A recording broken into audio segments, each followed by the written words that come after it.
Selamat malam, perkenalkan nama saya Astrid Relita Nome, NIM 2003020071, kelas C, jurusan Ilmu Administrasi Bisnis, Fakultas Ilmu Sosial dan Ilmu Politik.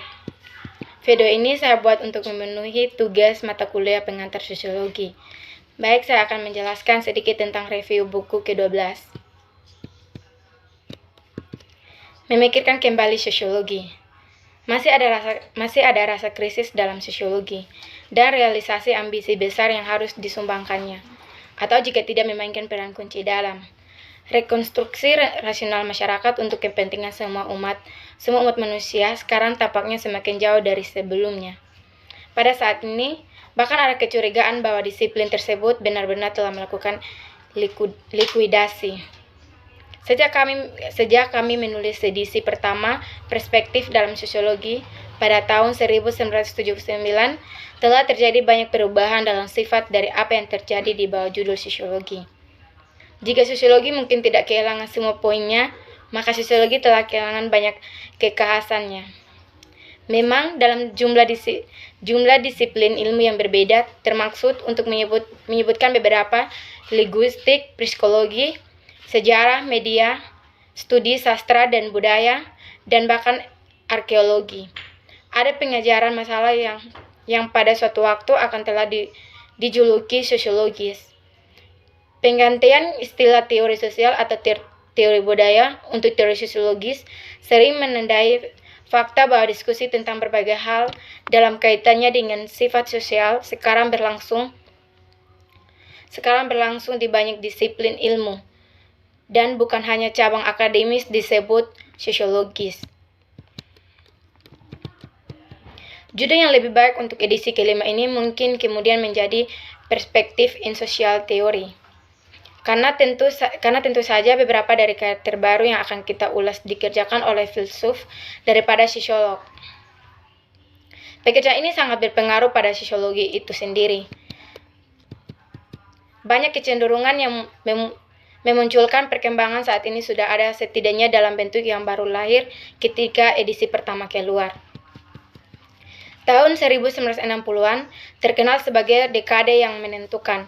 Pecahan pembangkangan mahasiswa di Amerika Serikat sebagai reaksi terhadap perang Vietnam dan gangguan mahasiswa terkait di Eropa, yang mencapai puncaknya dalam peristiwa Mei 1968 di Paris. Mengubah banyak hal secara substansial dalam sosiologi, perkembangan yang dihasilkan dari reaksi di tahun 1960-an yang lebih menentukan dalam membawa sosiologi Anglo-Amerika ke kondisi sekarang. Bagaimanapun, adalah upaya untuk mempolitisasi disiplin ilmu tersebut untuk membangun kapasitasnya dalam mengkritik masyarakat modern. Karya filsuf Marxis Prancis Louis Althusser sangat penting dalam meningkatkan pengaruh pemikiran sosial Eropa secara besar-besaran di Inggris dan Amerika Serikat. Di bawah nama strukturalisme, perkembangan konsepsi manusia dalam ilmu sosial yang baru dan tampaknya sangat berbeda sedang berlangsung di Prancis, terutama Paris pada tahun 1960-an. Pendekatan ini tampaknya menawarkan prospek sosiologi ilmiah yang berhasil, meskipun dengan cara yang tidak diharapkan oleh siapapun. Karya Althusser yang diidentifikasi sebagai Marxisme struktural tampaknya menggabungkan filter-filter yang menarik. Yang pertama, prospek sosiologi ilmiah yang otentik. Yang kedua, mengambil bentuk matriks terkini. Dan yang ketiga, memiliki implikasi politik yang kuat. Antusiasme yang sangat besar untuk dan kontroversi atas karya Althusser memastikan bahwa karya sosiologi yang menarik, modis, dan banyak dibahas itu semakin banyak berasal dari Eropa.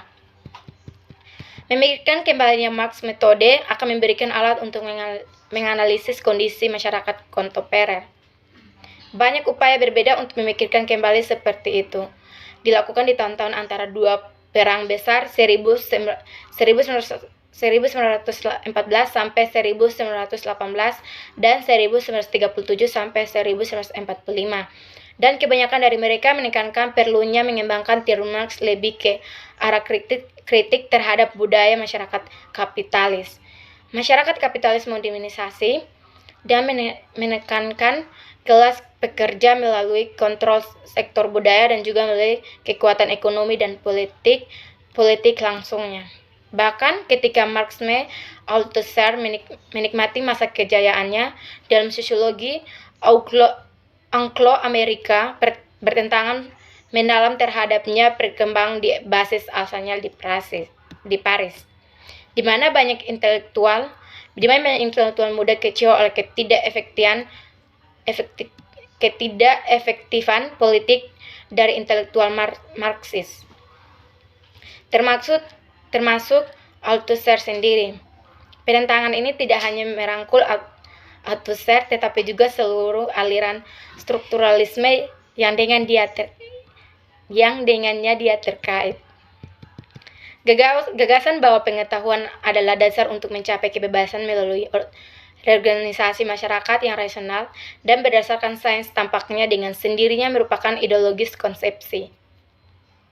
Itu telah diwariskan ke zaman modern dari suatu periode sebelumnya dalam pemikiran Barat yang disebut pencerahan atau biasanya bertanggal ke abad ke-18 yang berpendapat bahwa terpenting adalah membebaskan kapasitas akal manusia dari dominasi otoritas atau seperti yang dimiliki oleh gereja dan negara. Jadi akal yang dibebaskan dapat digunakan untuk memperoleh pemahaman yang benar tentang masyarakat, seperti halnya akal telah memperoleh pemahaman tentang alam dan kemudian berbalik melawan otoritas tradisional, menggunakan pengetahuannya untuk mengatur kembali masyarakat dengan cara yang akan meningkatkan kebebasan manusia pada umumnya. Pendukung kekuatan nalar berhitung banyak kepada sosok pendiri filsafat modern, René Descartes 1596 sampai 1650 yang juga mewariskan pemikiran berikutnya dua konsumsi lain. Yang pertama, pemisahan tajam tubuh dan pikiran, nalar sebagai aktivitas mental murni, dan yang kedua, pengetahuan diri langsung dari pikiran dan nalar, yaitu pikiran kita terdiri dari kesadaran yang berarti bahwa kita menyadari dan karena itu mengetahui isi pikiran kita sendiri dan memahami cara kerja reason.